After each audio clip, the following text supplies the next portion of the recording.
Hello, everyone. We're back with another scenario review from the Dunwich Legacy, and that is Undimensioned and Unseen, also known as Undimensioned and Unfun. I'm here, as always, with Superfeng99. Before we give any other discussion about this scenario, just to get ourselves in the right frame of mind, what are your memories of this one? This is the one with the big invisible monsters. Yeah, so I think that honestly, this one very much on a blind playthrough. I had a decent time with it. I remember it being, we had to do a lot of thinking in order to kite them around as much as you can, of course. And some of the locations we got were pretty nice. We were of course playing with 4 players, so I think it's a little bit easier. Hmm. But it definitely goes downhill the more you play it. It has like negative replayability almost sometimes. Yeah, I feel Um, like it can go downhill pretty quickly while you're playing it too. That is also true. So while I don't have like vitriolic hates toward the scenario, it definitely is, I would say, the worst one in this campaign for sure. Um and it's not it's not a it's not a good positive experience, I should say. It's for me it's generally either neutral to negative. Hmm. It gets a lot of uh, bad reputation, I think, as being maybe the worst one in the whole game. I don't know. I have to think about that, but I will say that it can be sort of unenjoyable. But if you do well, if you're kind of in the frame of mind where you're like, okay, I think I can pull this off, then you feel pretty good about doing well. And Yeah. this is another do as best as you can scenario. So let's go ahead and take a look at indeed how this one works. We're talking mostly about the showstopper here. It's these brood of Yogg-Sothoth enemies. There are potentially 5 of them, but it really depends on what happened in the last scenario. So let's talk about that real quick. Yeah. So over in the campaign guide, we have on this section for setup, we check the number of names recorded under sacrifice to Yogg-Sothoth. So that is the number of unique enemies that were underneath the agenda in the last scenario.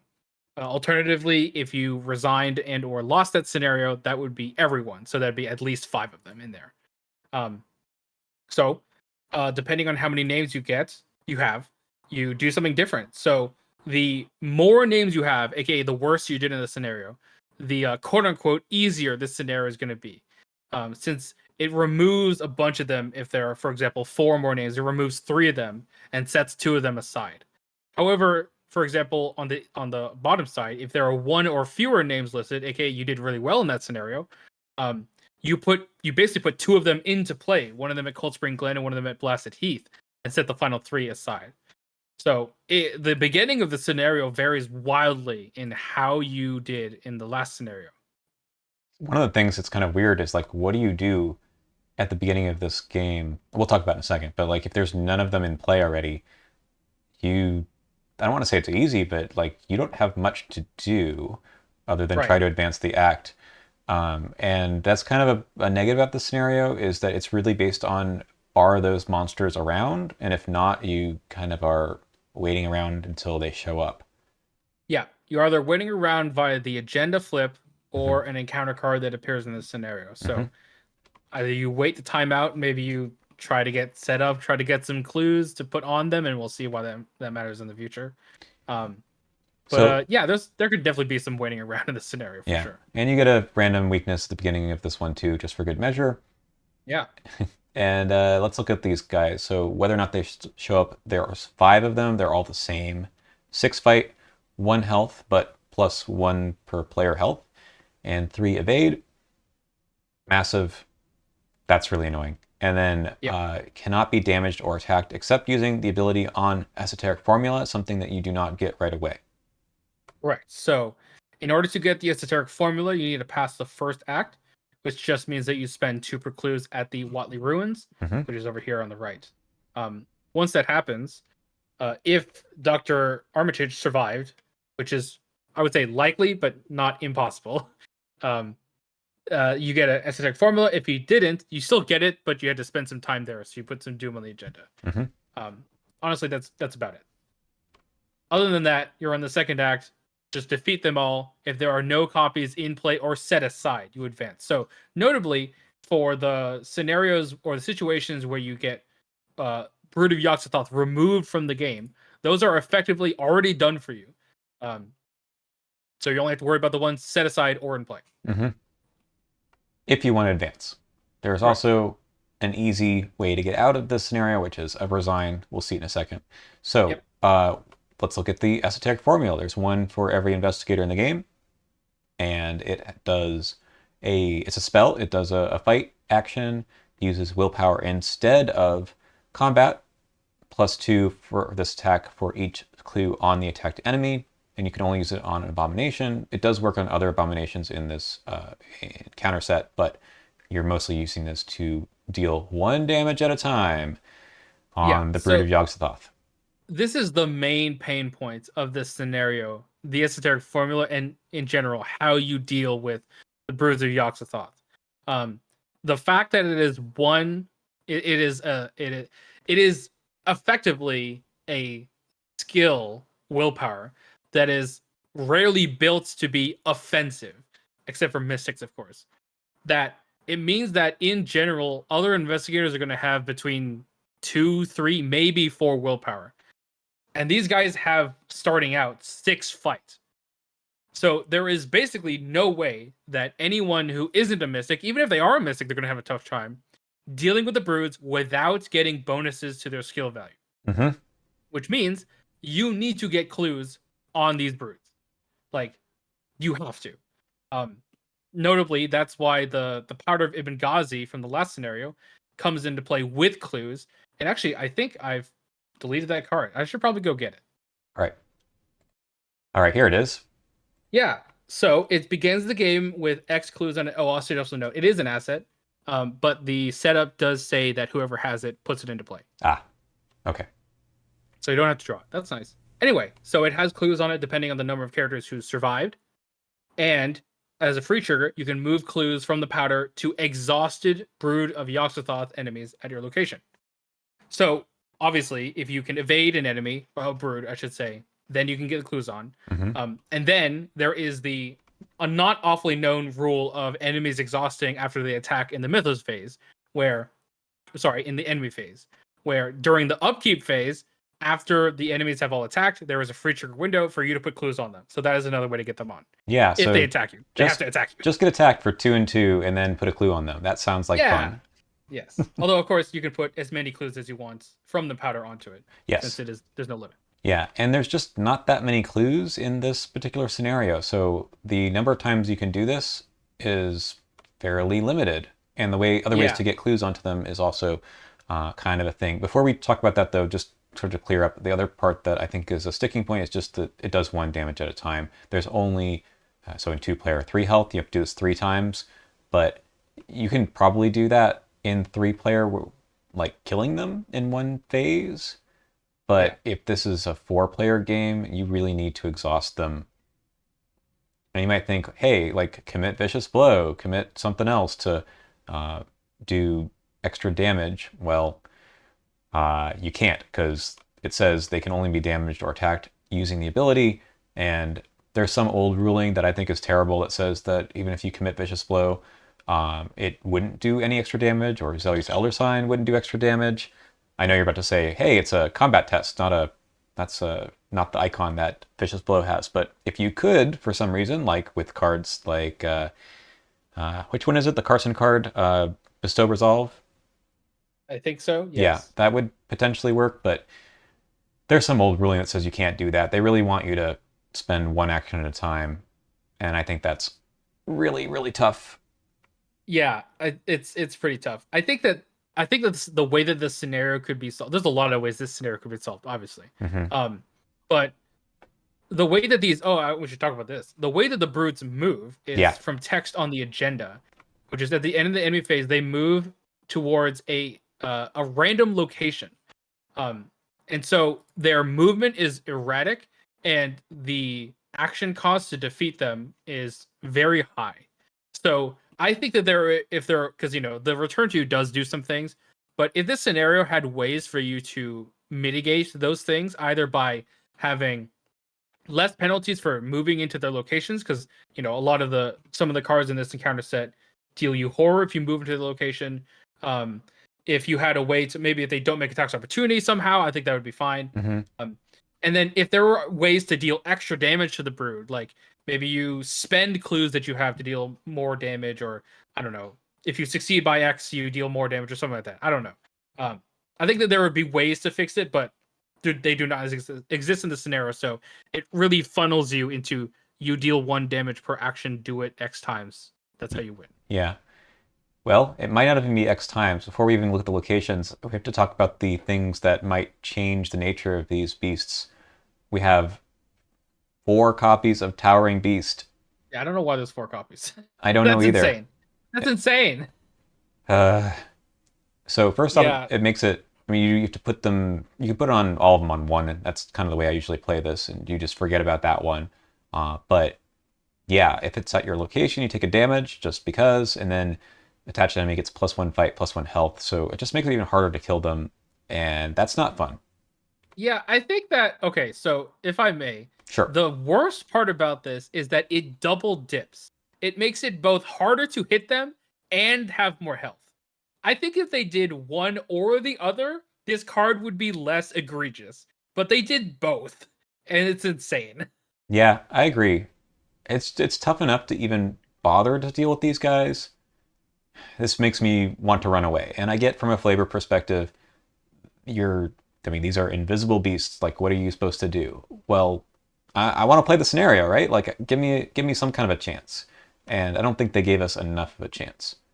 Yeah, I think what ultimately happens, and this is like a strategy that a lot of people do, Hmm. is they choose one Brood of Yogg-Sothoth in play to be there. We are never going to touch this one and put everything on that one and just ignore it. Um, that is a valid strategy. If you just put all the towering beasts, the altered beasts, and then like just make sure you're not at that location with ruin and destruction, Hmm. then and then like get the creature's tracks to spawn more of the ones you don't want, or I should say the ones other than the one you put the cards on. That is the valid strategy. Can we talk about Altered Beast for a second? So this one's not part of the encounter set, that is just part of the scenario, but uh, heal all damage? Come on. If there's Yeah, only one that's of them out there and you're busy yeah, working on it, it's awful. yeah. This card sucks. Again, that's why like if you can get all of these cards on one brood and just never touch it, that's kind of like the way you go, I think. Yeah. All right. What else do we have? Oh, I guess we. Is there anything else to do with these guys themselves? They just move erratically, I guess, even with this attracting attention, so they go towards you. Yeah, this can necessarily be a good thing because obviously it doesn't attack, but Right. Right. it means that first turn, or I should say first Mythos phase, they start moving towards you, and you're like, well, we can't leave. That's a problem. Um, it can be pretty bad. Yeah. Like against all odds, you're trying to not be in the same location as them, if unless you're about to attack them. Right. Yeah, Okay. Let's look at the locations then. yeah. So every location has 2 copies. So I guess we'll start with Donut Village. Um, the thing about these is very weird is that they differ in the amount of clues that they have. So that can definitely change how the scenario goes if you only get like 1 clue, for example, on this one instead of 3. Um, but yeah. So a lot of the locations also have text that allow you to put clues on the brutes or indeed on any abomination enemy in play. And notably, this one lets you put it on any abomination in play, so you can do it from this location to any other location. The other ones are generally broods at that location, for example. Hmm.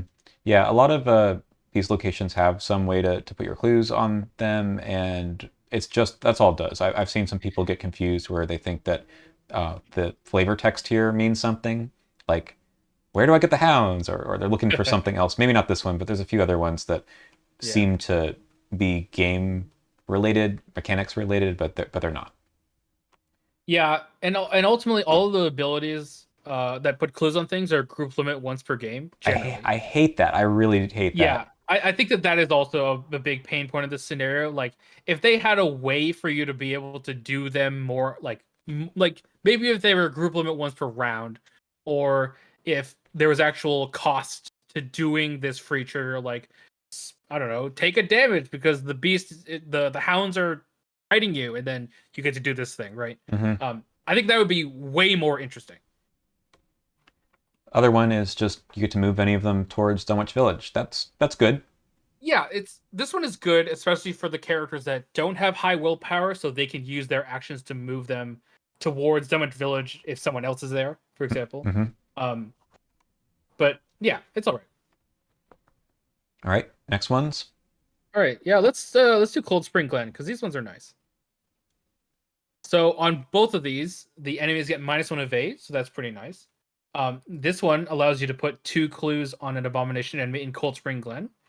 And this one, the bottom one, is as a reaction after Cold Spring Glen is chosen as a random location, aka if a brood is going to move towards it, you can test 3 foot. Instead, you choose a different one, so you can kind of not have them go to Cold Spring Glen. Yes, because yeah, This probably I think would say that this is like the best locations of the bunch. right. So you have to be in this location in order to. Yeah, I mean, I guess it makes sense. You have to the reaction triggers. You have to be at the location in order to trigger them. So Yeah, makes sense. The test has to be someone who's there anyway.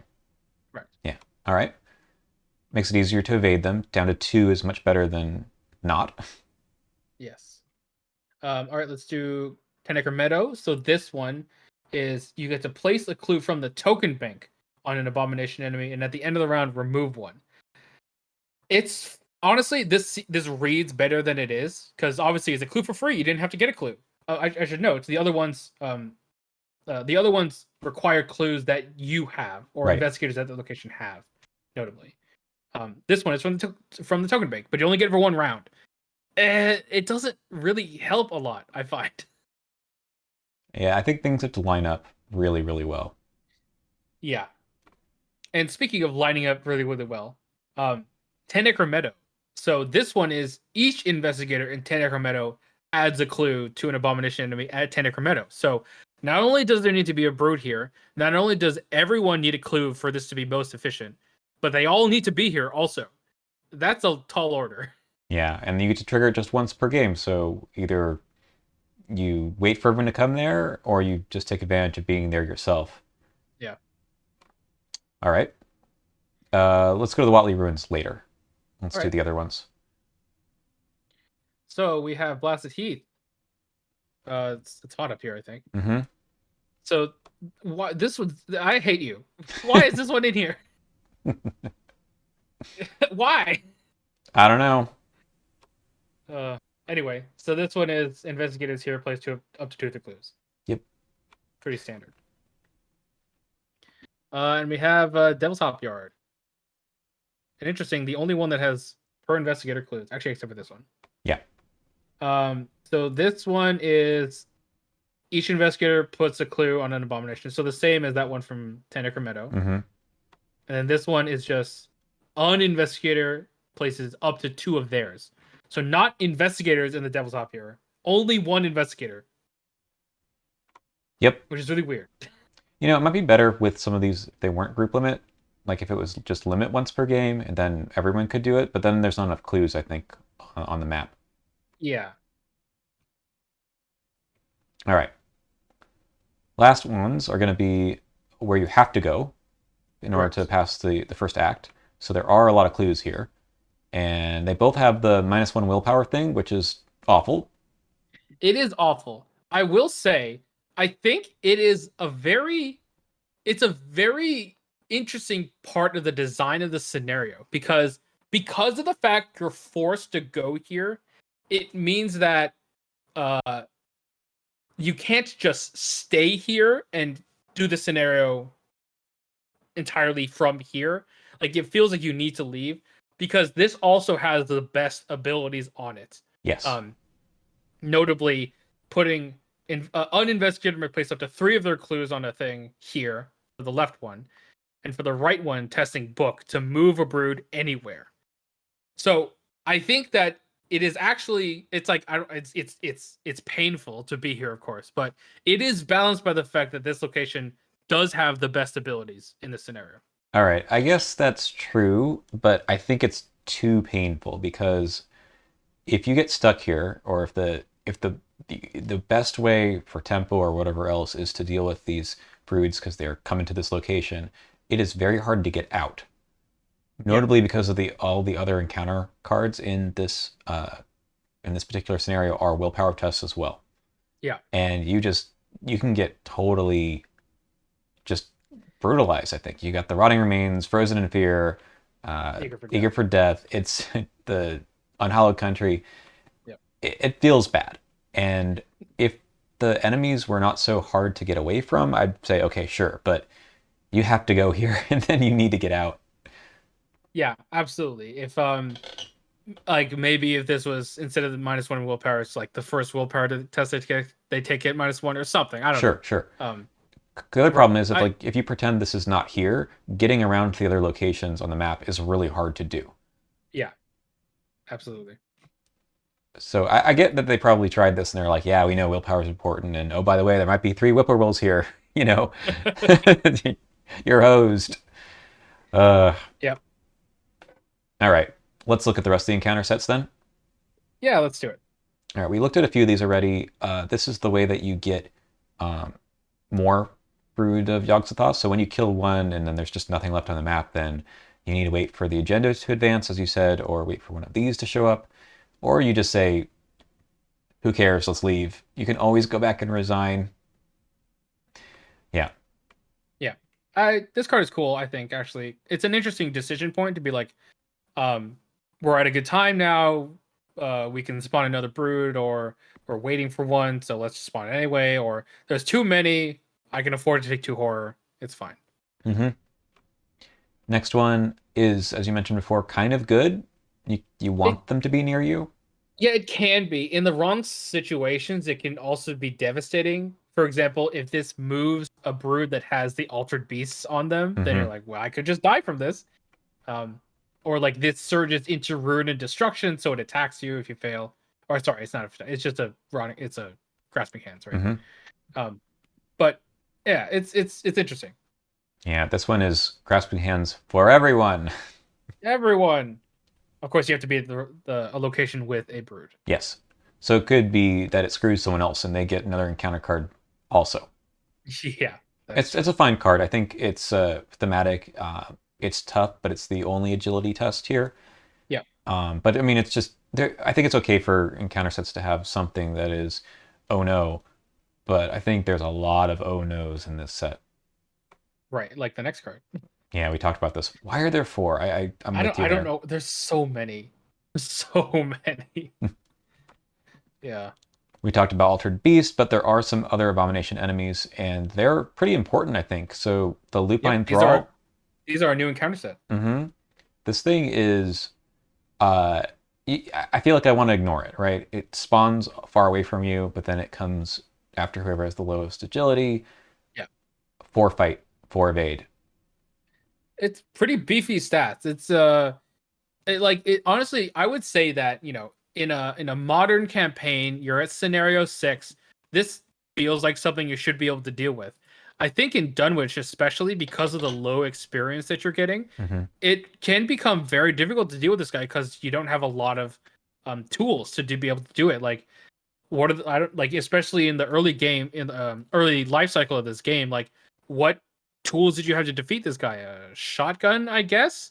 Like, it's tough. Yeah, and I think that spawning away from you makes it a lot harder, especially in 2 or 3 player where there's probably no one at that location. Yeah. So when you have a really beefy enemy like this that has Hunter, you are basically waiting for it to come to you, and that's always bad news. You're taking an attack, and then the next turn you can deal with it. Or you go to him, and you're sacrificing whatever else you were supposed to do. Having a number of the brood of Yogg-Sothoth around might block your path to this guy too. Yep. It's Mm. pretty tough. Yep. And I think you could potentially attach the Altered Beast to this guy, and then you take a horror when he comes to your location. Yep. Yeah. That's also bad. How about this guy? All right. Yeah. Avian Thrall. So 4 health is not nothing. Um, although that being said, it feels very similar to 3 health. Because most weapons deal 2 damage. Mm-hmm. Um, and if you're attacking it with ranged firearm or spell, it only has 2 fight. So if you kind of think about it, it kind of is similar to a conglomeration of spheres, where it encourages you to not attack it with a melee weapon, since that's generally the other way you're going to attack something. But yeah, I like the design of the Thrall. Um, I think in this scenario in particular, it can feel very overwhelming to have these thralls here because they're also dealing with the broods. But in like a vacuum, the avian thrall I think is pretty okay actually. Yeah, shotgun would be good here for sure. Indeed. There's only 2 of each of these, but it does add up. We have the whippoorwills Definitely. again, and I think they have even more of a problem because of the nature of using willpower, right? Yeah, absolutely. Yeah. All right. These are also coming as a return from the last scenario. I think Yes. they're worse just because the agendas here. I think they're relatively big, right? 5, 6, and the last one is 7. Oh, we didn't even talk Yeah. about this. If you Yeah, they get plus one plus one plus. play, yeah, That's that awful. don't Resign. yeah, just go resign. Yes, I think Sword and Silent it is both awful and I think it's well designed in the sense that it means that you cannot hunker down. You have to chase after them because if you hunker down, then you're going to get a Sword and Silent, and everyone's going to take horror at that location, etc.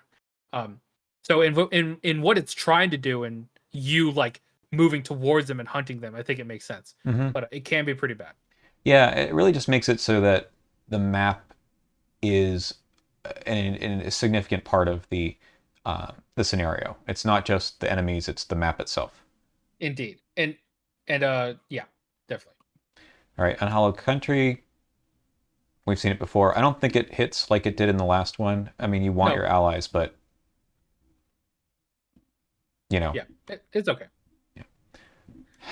Honestly, I think that this set, including this set, is like also a really big pain point, notably with Frozen in Fear.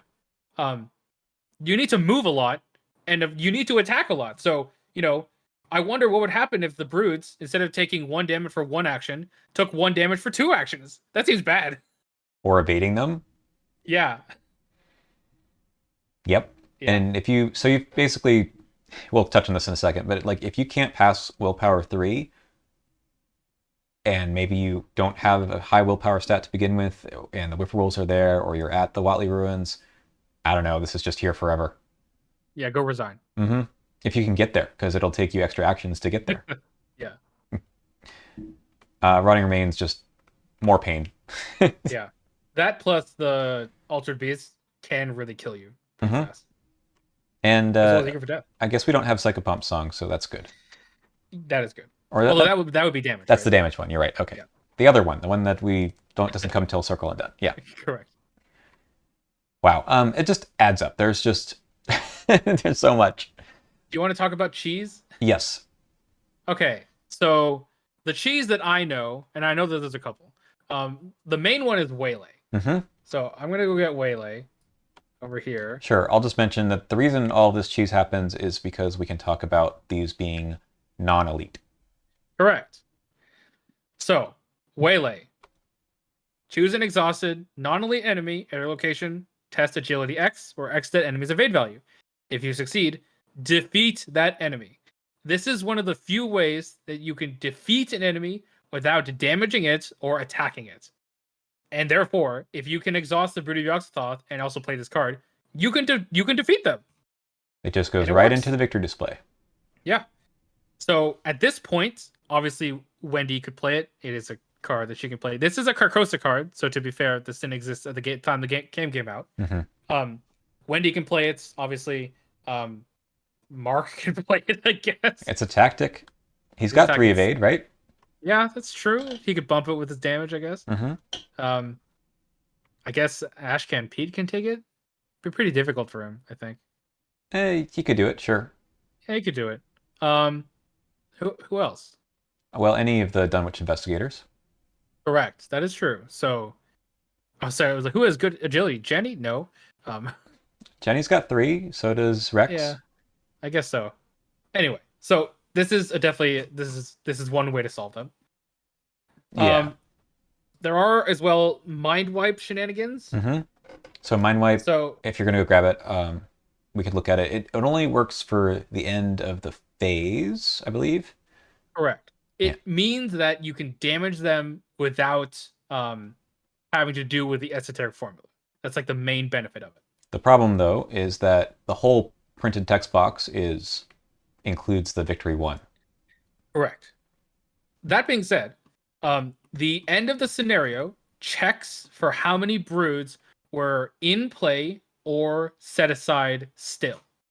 If a brood is in the discard pile, it is neither in play nor set aside, and therefore will not count towards the brood escaped into the wild. If you don't worry about the victory. If you want the victory, then of course don't do that probably. Mm-hmm. What else could we use? I think there's like lure maybe was intended for this scenario. Yeah, I think lure. I just now realized that makeshift trap can cause it not to move, or no? Is that only towards hunters? I forgot. I think it means that they just can't move. So if that means they cannot move, then the agenda won't let them move. Yeah, you get them caught in Correct. the net.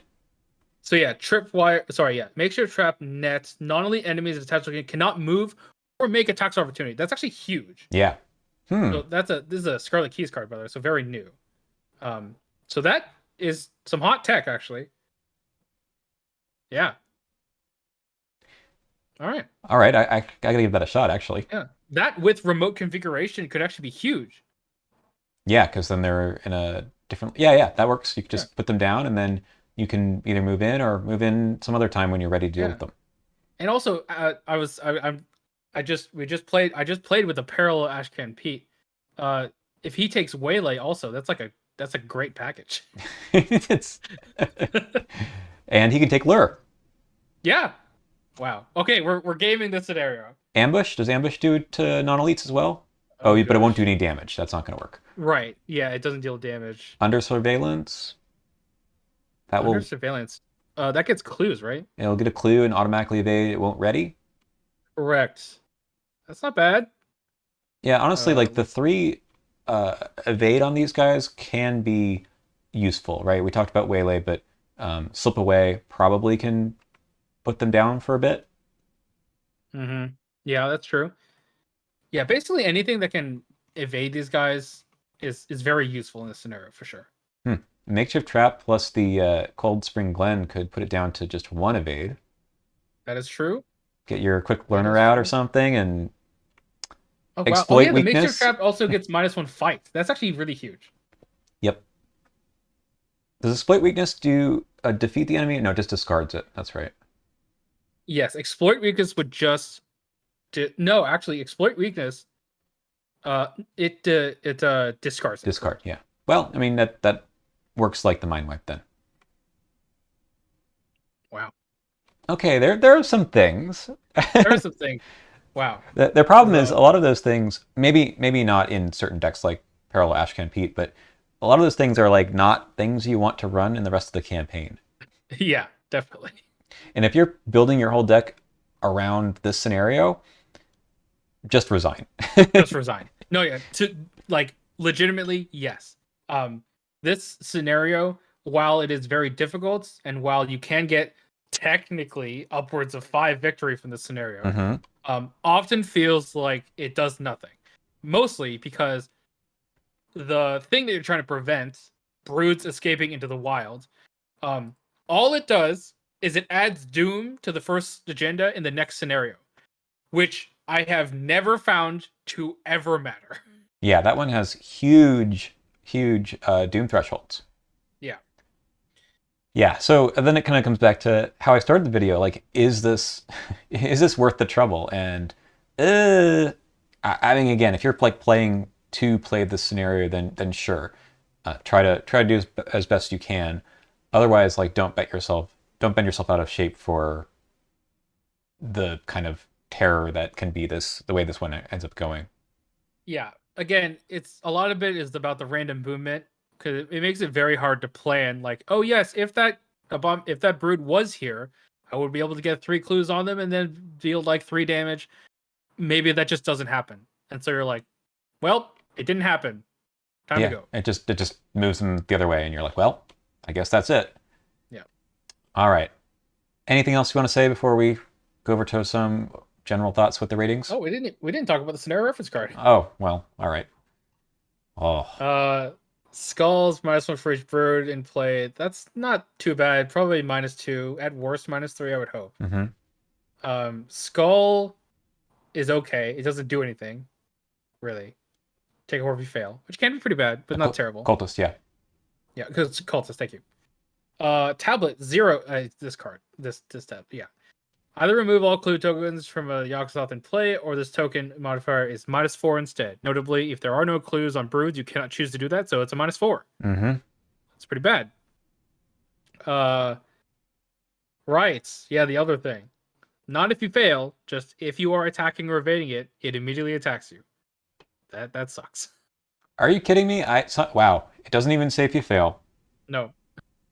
Yeah. And That again, sucks. 2 and 2.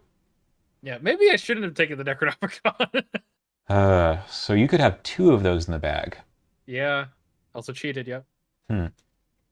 Well, It's pretty bad. yeah, I don't know. I'm thinking about like the mystics who are going to do very well in this scenario, or can anyway. They could take counterspell or something for these kinds of things. That's true. I don't Jack know. can manipulate them out of the way. Mm-hmm. Yeah. Or maybe just don't try to fight them or evade them. Right. Uh, Dodge might be really good in this scenario. I think dodge is actually it's pretty huge in this scenario. Yeah, I've used it a lot. Yeah. What's on the hard side? We don't usually look at this. I'm just curious now. -2 for each. Wow. Okay. All right. No upper limit. Cultist is. Oh my God! Tablets auto fail now. There can only be one, right? There can only be one of Yeah. those. Okay. And No, there could be 2.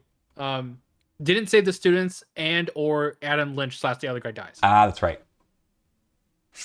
Well, and then a -5, which just as well could have been an auto fail.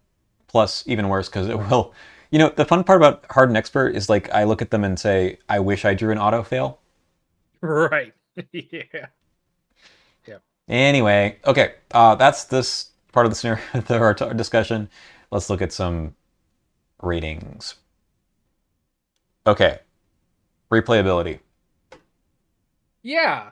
So, to be honest, this okay. This is what I'll say.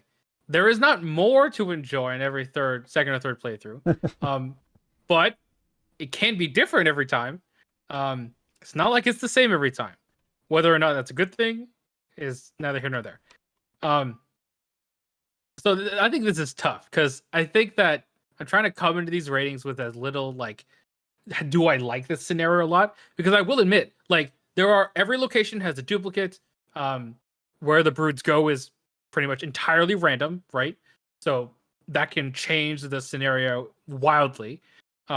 Whether or not you did well in the previous scenario also affects how much of this scenario is going to go.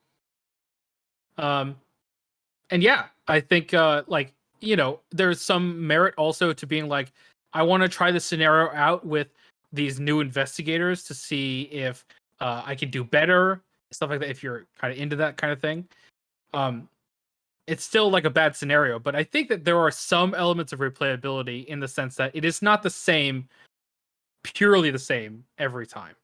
And I feel even like kind of excited to try some of the cards we just talked about, like Makeshift Trap. Maybe that would be something to enjoy on a second or third playthrough. Yeah. So I think I'm gonna go with a. I'll go with a 2.5. I am a little bit. I don't know if that's too high or not. What do you think? What do you think on 2.5? That seems okay. I'm going with 2. Fair enough. Honestly, like the big thing that gets fixed in the Return 2, where the broods are different, would make this a lot higher, I think. Yeah. I do feel like the playthroughs can be different because of this randomness of moving around, but ultimately you're kind of trying to deal with the things in the same way, and that's the part that could be improved upon, as well as the broods being different from each other. Yeah, and each location each location just gives you slightly different tools to deal with the same problem. So, yeah. I wish that the locations were more different from each other, really.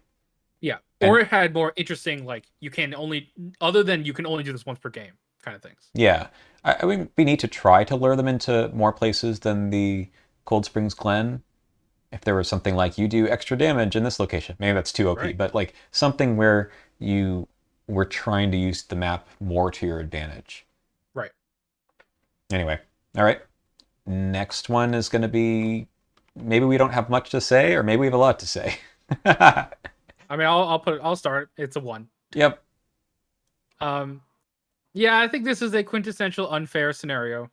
There's way too much randomness. There are way too many pain points. A lot of things can go very wrong, very quickly, and there's not a lot of things you can do about them as well.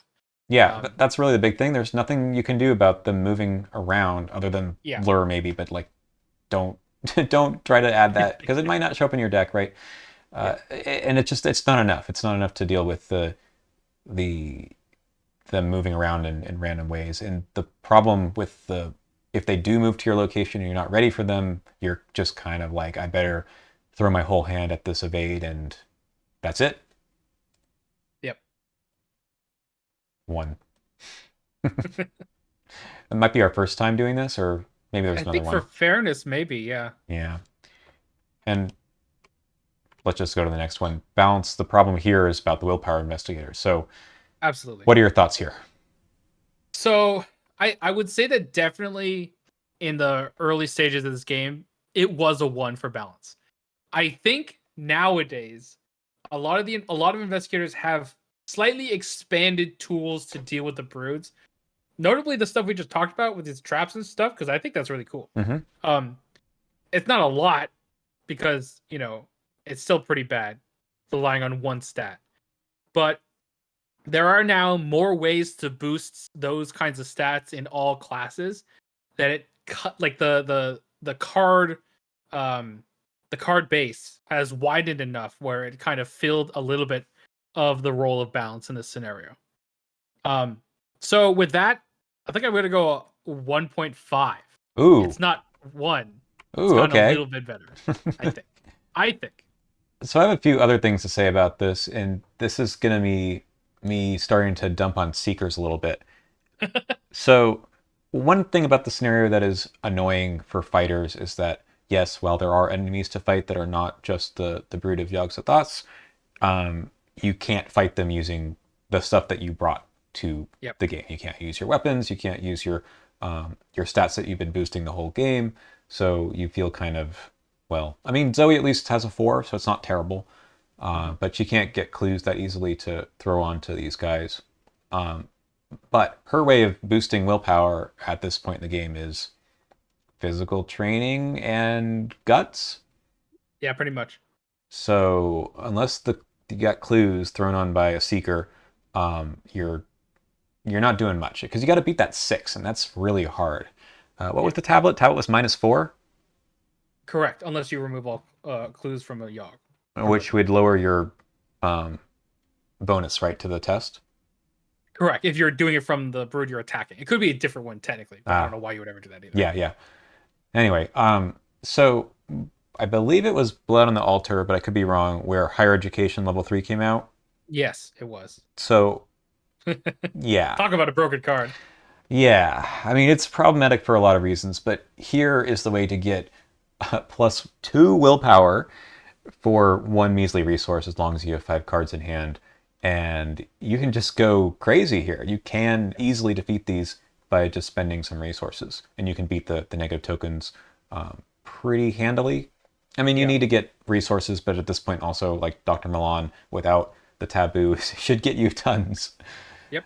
Uh, the other problem I'm going to say with the balance is that the clue strategy is here, but it feels bad. It feels really hard to actually do it because of the things we mentioned about how hard it is to get clues onto the broods, but also there's just not that many locations with clues, or they don't refresh.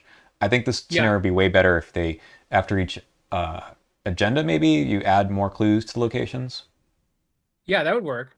Yeah, I think the real tough part is when you get into a scenario like I know you're not on TTS right now, but it is entirely possible that you get a scenario that has 1, 2, 3, 4, 5,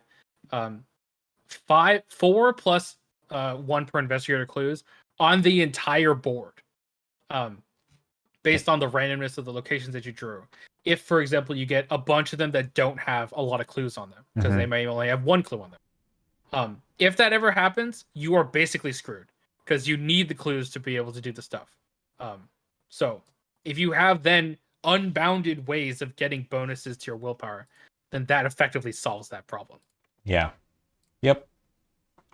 Okay. What am I going to rate this?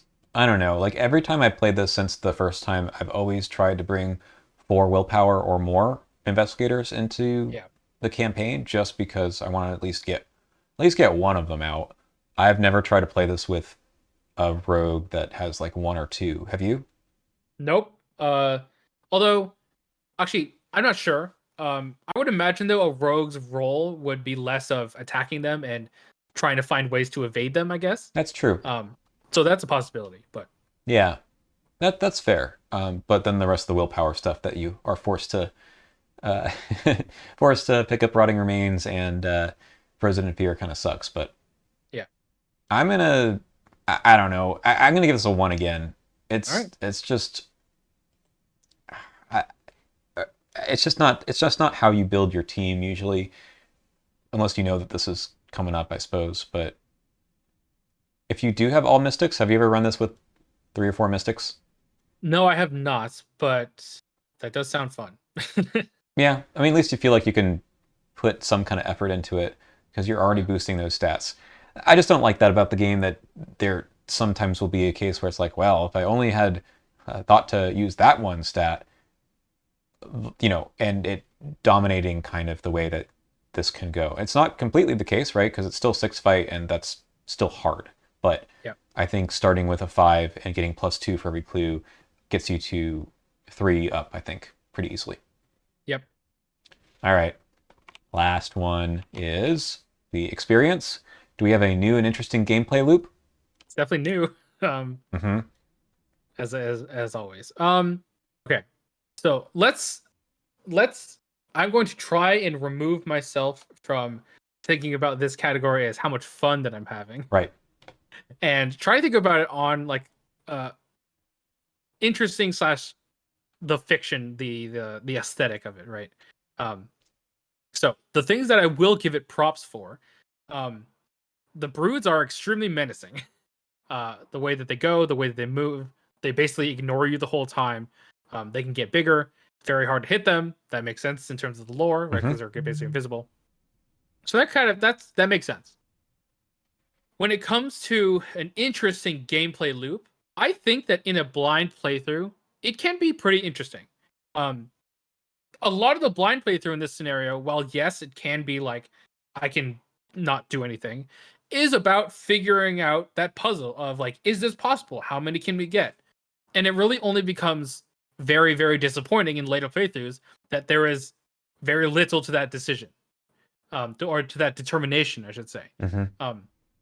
So for a blind playthrough, I think that the experience is actually can be pretty good.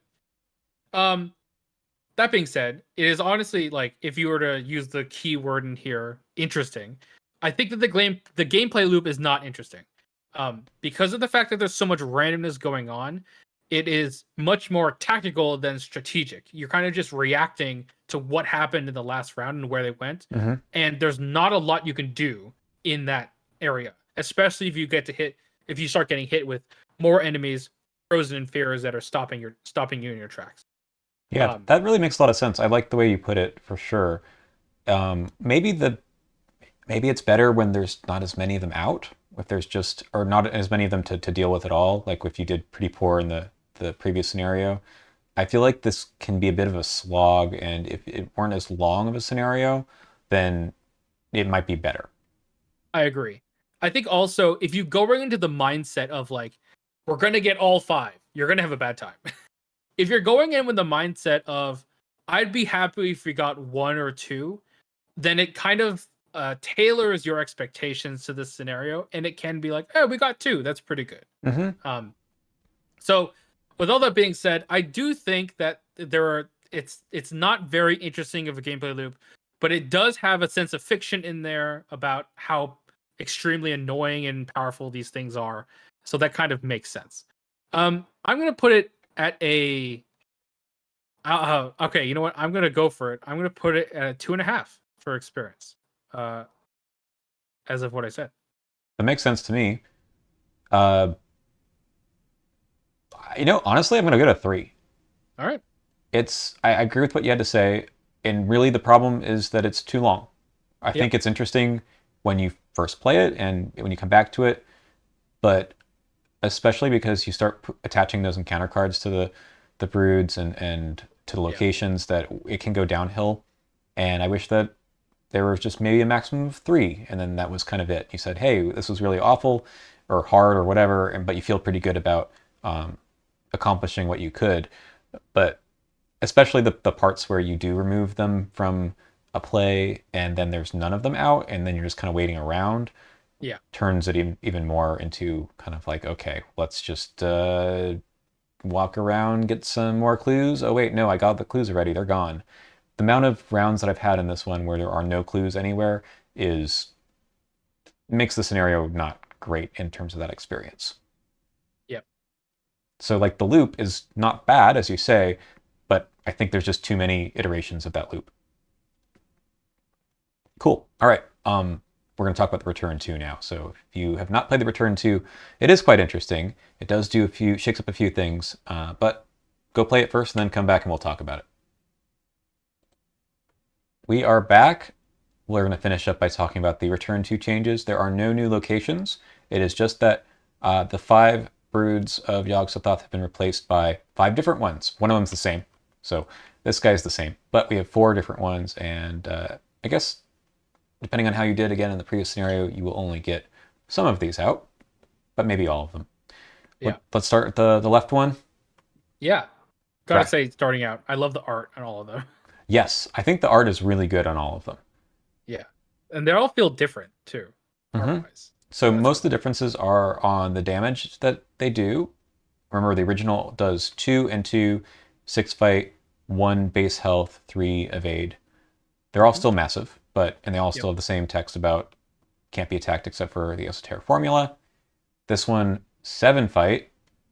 Oof. Yep. Retaliate on top of that. Oof. And then doesn't Only deal. deals 2 and 1. Yeah, only does 2 and 1. Yeah. Cool. But you got to be real careful with that one. Yep. Next one is this one I think is really tough. That extra test on willpower is really awful. So this one Yeah. has this forced effect after it enters your location, or vice versa. You test 3 willpower. If you fail, take a horror. Yeah, it basically has an automatic copy of Altered Beast on it, Mm-hmm. basically. Mm-hmm. Can be pretty tough. And this one is the reverse of what we just saw. It does 1 damage, 2 horror. Third one. Oh god. This guy has so much health. Why is he so much bigger? Like Yeah, I don't know. base 2 and then plus 2 investigator health. I Easier feel to like evade though. this guy should have only dealt like 1 and 1 or something. Yeah, I agree with that. Yeah. He does only have 2 evade, to be fair. Yeah, but it's gonna be so much time to kill this guy. Again, the problem Yeah. with the esoteric formula only doing 1 damage at a time. So in 4-player, this is gonna be 2 plus 8, 10 health. Yeah. Plus 10 actions. plus whatever the towering beast might add. Yep. Last one is the charging beast. This guy's fun. I like him. Yeah, so his difference is easier to hit, only 5 fight, but then if he moves, then he is going to move again if he's unengaged. Correct. So it kind of honestly, I think that this one kind of it extends his range on where he can move, which kind of yes, it means that he's more likely to encounter someone else, but also he's more likely to encounter a location where you want them to be. Mm-hmm. For example, usually you want them to be at a location that an investigator is at so that they can throw paint on them and or attack them. And so this guy is more likely to do that, which is cool. I love when you end up putting him back where he just went to. That is also true. So yeah, we I don't know if we really clarified this earlier, but when they move, it's at the end of the enemy phase, so you do not get attacked after they move. Yes. So However, also, they don't say move each ready brood of Yogg-Sothoth enemy. So even if you evaded them and or they attacked, they will still move that's true. regardless. Yep. They move no matter what, unless you have a makeshift trap with net. I guess so. Speaking of things that happen to non-elite enemies, well, guess what? No fun for you. They heard about the cheese. Yeah. So this Yeah. will attach. There's 2 copies of Imperceptible Creature and makes them into elite enemies. Yeah. I don't know if removing 1 clue from the enemy is. Well, yeah. Why does it also do that? I don't I know. guess that had to do something. Yeah. Yeah. Okay. I guess that's the only differences in this one. Is there anything else? That's pretty much it. Yeah, because the other 4 removed and now it's just randomly chosen. And Mm-hmm. also, yeah, striking field becomes erratic. Right. So, we don't have it out here, but the Frozen in Fear thing that I was, annoyed about before, that's gone. So now we have, as its a replacement, I think they're not obviously 1-to-1, right? It's Idle Hands, I think, is kind of its replacement. Kind Eh, of. It's like a kind of inverse thing. yeah. Need for Knowledge is probably going to gain Surge most of the time. I would say so, yeah. And then Violent Commands, it's probably Or fine. I think Horror is a bigger deal in the rest of the encounter sets. I agree. There's not a lot of damage in this scenario except for Blasted Teeth, I guess. And Oh, also the Psychopomp song, right? That one? Is that one here? that's not in this scenario, no. Oh, it's in the previous one. You're right. Okay. Yeah. So Eager for Death. That one deals horror? Horror. Yeah. Okay. Well, in that case, it's probably fine. Yeah. But another willpower test. Yeah. I would actually I would say I was saying earlier that like Idle Hands feels good actually in this scenario. Because you need those extra actions in this scenario, I think. Yeah, the fun part is like, do you wait around for this to be advantageous on like the right round? Right. Yeah, that's a good question. Take some extra horror? Yeah, it is a way to mitigate the random movement. Maybe you're like, oh, they moved 1 away from me, so I can take an idle hands action now to be able to move more towards them, etc. Mm-hmm. All right. So overall thoughts about the Return 2. So I like to think of these as did it fix a problem that we had before? Does it add more variety? Does it make it more difficult? The funny thing is they made these changes, but it doesn't really fix the underlying problem with the scenario. So I guess they didn't think it No. was a problem. Yeah, I think I talked about this a little bit in the first portion of this review that a lot of the fixes that they could have done for this scenario were on the locations. The things about the group limits, the cards that the towering beasts that are really annoying. They're still in here. Mm-hmm. They don't remove these cards. They don't change the locations. There are still those issues. Rather, it's just a variety thing where it's like, oh, we'll just have different versions of Brood because having only one is like quote unquote boring, I guess. But they're all harder, right? I mean, They all feel harder. yeah. Like even though they deal less damage in horror, they all feel way harder for some reason. Yeah, I mean Yeah. they're a little different. I mean, I wish it was like this to begin with, but they, especially when you don't know which ones are going to come out, I think you can't prepare for them as much. And this one, you're just like, well, I know it's always going to be a fight of 6. Yeah, I think that also like there is the randomness of which one you're gonna get, which is something you cannot control. But I do think that this is like a good kind of randomness Yes, yes, where when it does come on the field, now you're like, okay, we can start to plan for this guy, and figure out what we want to do. totally agree. It means that you cannot tech towards specific ones at least, but there is variety there now, so I think that's interesting. So with 2 copies of Imperceptible Creature, 2 of the 5 become elite. So your Right. cheese is just play the waylay before you draw this, I hope so. right? Yeah. Yeah. So yeah, I mean it's a little disappointing that they didn't try to fix this in other ways, but like I said, maybe they didn't view this as a problem. Flavor-wise, these are big invisible monsters. What do you expect? But Yeah.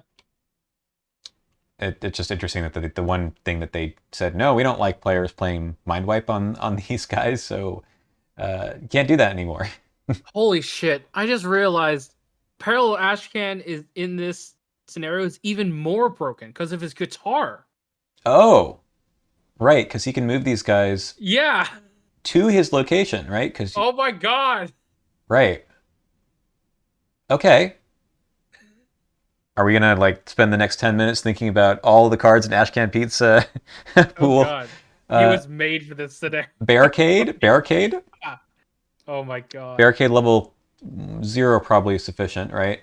Yeah. Um. All right.